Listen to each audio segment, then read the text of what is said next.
Anne, alone in her room, for Gilbert had been called out, sat down at her window for a few minutes of communion with the tenderness of the night and of enjoyment of the eerie charm of her moonlit room. Say what you will, thought Anne, there is always something a little strange about a moonlit room. Its whole personality is changed. It is not so friendly, so human. It is remote and aloof and wrapped up in itself. Almost it regards you as an intruder. She was a little tired after her busy day, and everything was so beautifully quiet now. The children asleep, Ingleside restored to order. There was no sound in the house except a faint, rhythmic thumping from the kitchen where Susan was setting her bread. But through the open window came the sounds of the night, every one of which Anne knew and loved. Low laughter drifted up from the harbor on the still air. Someone was singing down in the glen, and it sounded like the haunting notes of some song heard long ago. There were silvery moonlight paths over the water, but Ingleside was hooded in shadow. The trees were whispering dark sayings of old, and an owl was hooting in Rainbow Valley. What a happy summer this has been, thought Anne, and then recalled with a little pang something she had heard Aunt Highland Kitty of the Upper Glen say once. The same summer will never be coming twice. Never quite the same. Another summer would come, but the children would be a little older, and Rilla would be going to school. And I'll have no baby left, thought Anne sadly. Jem was 12 now, and there was already talk of the entrance. Jem, who but yesterday had been a wee baby in the old house of dreams. Walter was shooting up, and that very morning she had heard Nan teasing Di about some boy in school, and Di had actually blushed and tossed her red head. Well, that was life. Gladness and pain, hope and fear and change. Always change. You could not help it. You had to let the old go and take the new to your heart. Learn to love it, and then let it go in turn. Spring, lovely as it was, must yield to summer, and summer lose itself in autumn. The birth, the bridal, the death. Anne suddenly thought of Walter asking to be told what had happened at Peter Kirke's funeral. She had not thought of it for years, but she had not forgotten it. Nobody who had been there, she felt sure, had forgotten it or ever would. Sitting there in the moonlight dusk, she recalled it all. It had been in November, the first November they had spent at Ingleside, following a week of Indian summer days. The Kirkes lived at Mowbray Narrows, but came to the Glen Church, and Gilbert was their doctor, so he and Anne both went to the funeral. It had been, she remembered, a mild, calm, pearl-gray day. All around them had been the lonely brown and purple landscape of November, with patches of sunlight here and there on upland and slope where the sun shone through a rift in the clouds. Kirkwynd was so near the shore that a breath of salt wind blew through the grim firs behind it. It was a big, prosperous-looking house, but Anne always thought that the gable of the L looked exactly like a long, narrow, spiteful face. Anne paused to speak to a little knot of women on the stiff, flowerless lawn. They were all good, hard-working souls, to whom a funeral was a not unpleasant excitement. "I forgot to bring a handkerchief," Mrs. Brian Blake was saying plaintively. "Whatever will I do when I cry?" "Why will you have to cry?" bluntly asked her sister-in-law, Camilla Blake. Camilla had no use for women who cried too easily. "Peter Kirke is no relation to you, and you never liked him." "I think it is proper to cry at a funeral," said Mrs. Blake stiffly. "It shows feeling when a neighbor has been summoned to his long home." "If nobody cries at Peter's funeral except those who liked him, there won't be many wet eyes," said Mrs. Curtis Rodd dryly. "That is the truth, and why mince it? He was a pious old humbug, and I know it if nobody else does. Who is that coming at the little gate? Don't tell me it's Clara Wilson." "It is," whispered Mrs. Brian incredulously. "Well, you know, after Peter's first wife died, she told him she would never enter his house again until she came to his funeral, and she's kept her word," said Camilla Blake. "She's a sister of Peter's first wife," in an explanatory aside to Anne, who looked curiously at Clara Wilson as she swept past them unseeing, her smoldering topaz eyes staring straight ahead.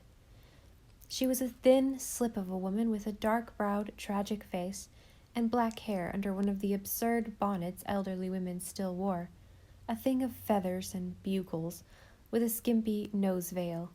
She looked at and spoke to no one as her long black taffeta skirt swished over the grass and up the veranda steps. "There's Jed Clinton at the door, putting on his funeral face," said Camilla sarcastically. "He's evidently thinking it is time we went in. It's always been his boast that at his funerals everything goes according to schedule. He's never forgiven Winnie Clow for fainting before the sermon. It wouldn't have been so bad afterwards. Well, nobody is likely to faint at this funeral. Olivia isn't the fainting kind." "Jed Clinton, the Lowbridge undertaker," said Mrs. Reese. "Why didn't they have the Glen man?" "Who? Carter Flagg? Why, woman dear, Peter and him have been at daggers drawn all their lives. Carter wanted Amy Wilson, you know." "A good many wanted her," said Camilla. She was a very pretty girl with her coppery red hair and inky black eyes, though people thought Clara the handsomer of the two then. "It's odd she never married. There's the minister at last, and the Reverend Mr. Owen of Lowbridge with him. Of course, he is Olivia's cousin. All right, except that he puts too many O's in his prayers. We'd better go in, or Jed will have a conniption." Anne paused to look at Peter Kirk on her way to a chair. She had never liked him. "He has a cruel face," she thought, the first time she had ever seen him. Handsome, yes, but with cold, steely eyes, even then becoming pouchy, and the thin, pinched, merciless mouth of a miser. He was known to be selfish and arrogant in his dealings with his fellow men in spite of his profession of piety and his unctuous prayers. "Always feels his importance," she had heard someone say once. Yet on the whole he had been respected and looked up to. He was as arrogant in his death as in his life, and there was something about the two long fingers clasped over his still breast that made Anne shudder. She thought of a woman's heart being held in them, and glanced at Olivia Kirk, sitting opposite to her in her mourning. Olivia was a tall, fair, handsome woman with large blue eyes. "No ugly woman for me," Peter Kirk had said once. And her face was composed and expressionless. There was no apparent trace of tears, but then Olivia had been a random, and the randoms were not emotional. At least she sat decorously, and the most heartbroken widow in the world could not have worn heavier weeds. The air was cloyed with the perfume of the flowers that banked the coffin, for Peter Kirk, who had never known flowers existed. His lodge had sent a wreath. The church had sent one. The Conservative Association had sent one. The school trustees had sent one. The cheese board had sent one. His one long-alienated son had sent nothing, but the Kirk clan at large had sent a huge anchor of white roses with "Harbor at Last" in red rosebuds across it, and there was one from Olivia herself, a pillow of calla lilies. Camilla Blake's face twitched as she looked at it, and Anne remembered that she had once heard Camilla say that she had been at Kirkwynd soon after Peter's second marriage, when Peter had fired out of the window a potted calla lily which the bride had brought with her. He wasn't, so he said, going to have his house cluttered up with weeds. Olivia had apparently taken it very coolly, and there had been no more calla lilies at Kirkwynd. Could it be possible that Olivia... But Anne looked at Mrs. Kirk's placid face and dismissed the suspicion. After all, it was generally the florist who suggested the flowers. The choir sang, "Death like a narrow sea divides that heavenly land from ours," and Anne caught Camilla's eye and knew they were both wondering just how Peter Kirk would fit into that heavenly land. Anne could almost hear Camilla saying, "Fancy Peter Kirk with a harp and halo if you dare." The Reverend Mr. Owen read a chapter and prayed, with many oaths and many entreaties that sorrowing hearts might be comforted. The Glen minister gave an address which many privately considered entirely too fulsome, even allowing for the fact that you had to say something good of the dead. To hear Peter Kirk called an affectionate father and a tender husband, a kind neighbor, and an earnest Christian was, they felt, a misuse of language. Camilla took refuge behind her handkerchief, not to shed tears, and Stephen MacDonald cleared his throat once or twice. Mrs. Bryan must have borrowed a handkerchief from someone, for she was weeping into it, but Olivia's down-dropped blue eyes remained tearless. Jed Clinton drew a breath of relief. All had gone beautifully. Another hymn, the customary parade for a last look at the remains, and another successful funeral would be added to his long list. There was a slight disturbance in a corner of the large room, and Clara Wilson made her way through the maze of chairs to the table beside the casket. She turned there and faced the assembly. Her absurd bonnet had slipped a trifle to one side, and a loose end of heavy black hair had escaped from its coil and hung down on her shoulder. But nobody thought Clara Wilson looked absurd. Her long, sallow face was flushed. Her haunted, tragic eyes were flaming. She was a woman possessed. Bitterness, like some gnawing, incurable disease, seemed to pervade her being. You have listened to a pack of lies, you people who have come here to pay your respects or glut your curiosity, whichever it was. Now I shall tell you the truth about Peter Kirk. I am no hypocrite. I never feared him living, and I do not fear him now that he is dead. Nobody has ever dared to tell the truth about him to his face, but it is going to be told now, here at his funeral, where he has been called a good husband and a kind neighbor. A good husband! He married my sister Amy, my beautiful sister Amy. You all know how sweet and lovely she was. He made her life a misery to her. He tortured and humiliated her. He liked to do it. Oh, he went to church regularly and made long prayers and paid his debts, but he was a tyrant and a bully. His very dog ran when he heard him coming. I told Amy she would repent marrying him. I helped her make her wedding dress. I'd rather have made her shroud. She was wild about him then, poor thing, but she hadn't been his wife a week before she knew what he was. His mother had been a slave, and he expected his wife to be one. There will be no arguments in my household, he told her. She hadn't the spirit to argue. Her heart was broken. Oh, I know what she went through, my poor pretty darling. He crossed her in everything. She couldn't have a flower garden. She couldn't even have a kitten. I gave her one, and he drowned it. She had to account to him for every cent she spent. Did ever any of you see her in a decent stitch of clothes? He would fault her for wearing her best hat if it looked like rain. Rain couldn't hurt any hat she had, poor soul. Her that loved pretty clothes. He was always sneering at her people. He never laughed in his life. Did any of you ever hear him really laugh? He smiled. Oh, yes, he always smiled, calmly and sweetly, when he was doing the most maddening things. He smiled when he told her after her little baby was born dead that she might as well have died too if she couldn't have anything but dead brats. She died after 10 years of it, and I was glad she had escaped him. I told him then I'd never enter his house again till I came to his funeral. Some of you heard me. I've kept my word, and now I've come and told the truth about him. It is the truth. You know it. She pointed fiercely at Stephen MacDonald. You know it. Olivia Kirk did not move a muscle. You know it. The poor minister himself felt as if that finger stabbed completely through him. I cried at Peter Kirk's wedding, but I told him I'd laugh at his funeral, and I am going to do it. She swished furiously about and bent over the casket. Wrongs that had festered for years had been avenged. She had wreaked her hatred at last. Her whole body vibrated with triumph and satisfaction as she looked down at the cold, quiet face of a dead man. Everybody listened for the burst of vindictive laughter. It did not come.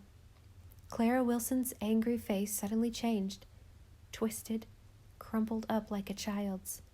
Clara was crying. She turned, with the tears streaming down her ravaged cheeks, to leave the room. But Olivia Kirk rose before her and laid a hand on her arm. For a moment, the two women looked at each other. The room was engulfed in a silence that seemed like a personal presence. "Thank you, Clara Wilson," said Olivia Kirk. Her face was inscrutable as ever, but there was an undertone in her calm, even voice that made Anne shudder.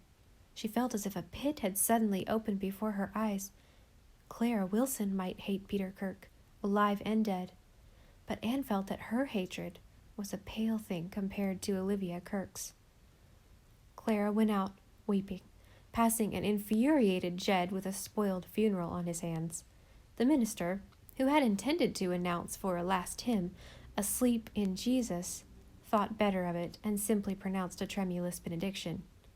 Jed did not make the usual announcement that friends and relatives might now take a parting look at the remains. The only decent thing to do, he felt, was to shut down the cover of the casket at once and bury Peter Kirk out of sight as soon as possible. Anne drew a long breath as she went down the veranda steps. How lovely the cold, fresh air was, after that stifling, perfumed room where two women's bitterness had been as their torment. The afternoon had grown colder and grayer. Little groups here and there on the lawn were discussing the affair with muted voices. Clara Wilson could still be seen, crossing a sere pasture field on her way home. "Well, didn't that beat all?" said Nelson dazedly. "Shocking, shocking," said Elder Baxter. "Why didn't some of us stop her?" demanded Henry Reese. "Because you all wanted to hear what she had to say," retorted Camilla. "It wasn't decorous," said Uncle Sandy McDougall. He had got hold of a word that pleased him and rolled it under his tongue. "Not decorous. A funeral should be decorous, whatever else it may be. Decorous."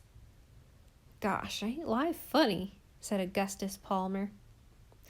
"I mind when Peter and Amy began keeping company," mused old James Porter. "I was courting my woman that same winter. Clara was a fine-looking bit of goods then, and what a cherry pie she could make." "She was always a bitter-tongued girl," said Boyce Warren. "I suspected there'd be dynamite of some kind when I saw her coming, but I didn't dream it would take that form. And Olivia, would you have thought it? Women are a queer lot." "It will make quite a story for the rest of our lives," said Camilla. "After all, I suppose if things like this never happened, history would be dull stuff." A demoralized Jed had got his pallbearers rounded up and the casket carried out. As the hearse drove down the lane, followed by the slow-moving procession of buggies, a dog was heard howling heartbrokenly in the barn. Perhaps, after all, one living creature mourned Peter Kirk. Stephen MacDonald joined Anne as she waited for Gilbert. He was a tall, Upper Glen man with the head of an old Roman emperor. Anne had always liked him. "Smells like snow," he said. "It always seems to me that November is a homesick time. Does it ever strike you that way, Mrs. Blythe?" "Yes, the year is looking back sadly to her lost spring." Spring. Mrs. Blythe, I'm getting old. I find myself imagining that the seasons are changing. Winter isn't what it was. I don't recognize summer and spring. There are no springs now. At least that's how we feel when folks we used to know don't come back to share them with us. Poor Clara Wilson now. What did you think of it all?" "Oh, it was heartbreaking. Such hatred." "Yes, you see, she was in love with Peter herself long ago. Terribly in love. Clara was the handsomest girl in Mowbray Narrows then, little dark curls all round her cream white face. But Amy was a laughing, lilting thing. Peter dropped Clara and took up with Amy. It's strange the way we're made, Mrs. Blythe." There was an eerie stir in the wind-torn firs behind Kirkwind. Far away, a snow squall whitened over a hill where a row of Lombardies stabbed the gray sky. Everybody was hurrying to get away before it reached Mowbray Narrows. Have I any right to be so happy when other women are so miserable? Anne wondered to herself as they drove home, remembering Olivia Kirk's eyes as she thanked Clara Wilson. Anne got up from her window. It was nearly 12 years ago now. Clara Wilson was dead, and Olivia Kirk had gone to the coast where she had married again. She had been much younger than Peter. Time is kinder than we think, thought Anne. It's a dreadful mistake to cherish bitterness for years, hugging it to our hearts like a treasure. But I think the story of what happened at Peter Kirk's funeral is one which Walter must never know. It was certainly no story for children.